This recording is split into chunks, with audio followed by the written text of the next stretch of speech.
What them haters talking about?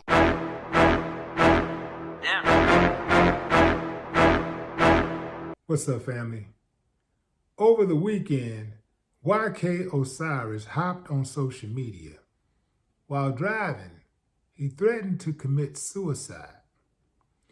He said the reason why he wanted to end his life was because nobody likes him. He has no friends. He can't do anything right. Some people were suspecting that he wanted to end his life because Lil Baby and Drake no longer wanted to be his friends, which I personally thought, I know y'all gonna get mad, but I thought it was weak. Fam, I understand that we all go through things, but there's certain things that a man just don't do. And one of the first things is to not put too much stock in another man. Like, to the extent where if a dude don't want to deal with you, don't want to hang with you, don't want to be your friend, you lose your damn mind and want to take yourself out. So I hope that that was not the case, because I ain't never had a friend that cut me off, or a so-called friend that cut me off, that I wanted to kill myself behind. Shit, that's good riddance to me. You don't want to be around me, I don't want to be around you. Now, if he had some other things going on, fam, life is hard. It's tough. He's 24 years old. He's seen a little, He's seen enough to know that he could actually get through some things. But he's right there, really, as a man, he's really right there on the cusp of, like, having a real understanding about life. So he's like right there where men start making their shift. Because around 24, 25, you usually have at least one kid. Oftentimes you try to start, getting that mode where you're trying to settle down, at least being committed to a chick if you're not married. So you start kind of slowing down and you gain a better perspective about life.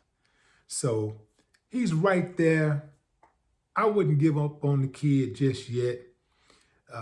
What he do need to know that, and anybody else that's going through something, fam, is that so far you've survived every single crisis that you thought you could not get through. Especially if you're in your 20s or 30s or 40s or 50s, just imagine how many times you went through some stuff. That person that you was in a relationship cut you off, didn't want nothing to do with you anymore. Maybe you experienced the death of a loved one. Maybe you lost your job. You was feeling down and out. You felt like you didn't have a friend. You didn't have anybody you could count on, you could turn to. And maybe you thought to yourself, man, what's the use? You know what I'm saying? Like, what's the point of life? What's the point of going on? And you figured it out. And you know what's a big help in figuring it out? Going to bed, waking up. Going to bed, waking up. Just going to bed, waking up. And just getting through it. Whether you wake up and you just lay in the bed and don't want to do nothing, or you get up and go out there and make something pop. Just that new day. Every day above ground is a good day. Every day above ground is a good day, even when you have a bad day. And as long as you're breathing, you got action. Every day you get up, whatever problems that you have are like objects in a rearview mirror. They get smaller and smaller. Every day you wake up, you're walking further and further away from those problems. Just as if you were driving. When you're driving, if you're driving, before you even start driving, the car is parked right behind you. Let's say it's your house, and you backed up right to your house. So you can't see the full picture of your house in the rear view, but as you pull out, you can see the whole house. Then you can see all your neighbor's house and you see your house. As you drive further and further, you can't, the neighbor's house, your house gets smaller and smaller and smaller and smaller and smaller. And if you keep on driving, sooner or later, you're not going to even see it. On the highway, you can pass by an object and it can be close at one moment, and then the further you drive away, it gets smaller and smaller and smaller till where you can't even see it. That's how problems are in life.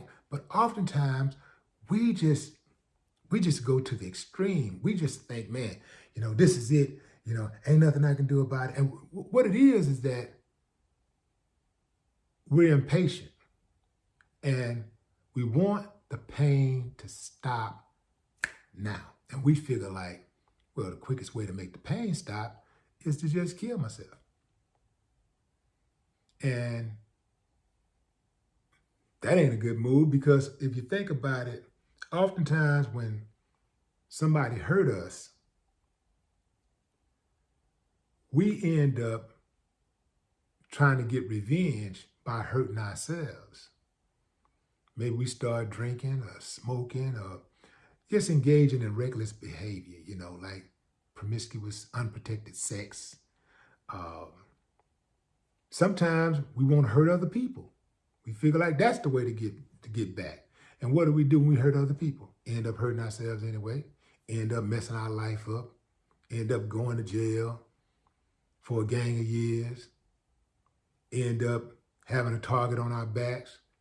So the name of the game really is to just be patient and invoke the serenity prayer if you have to.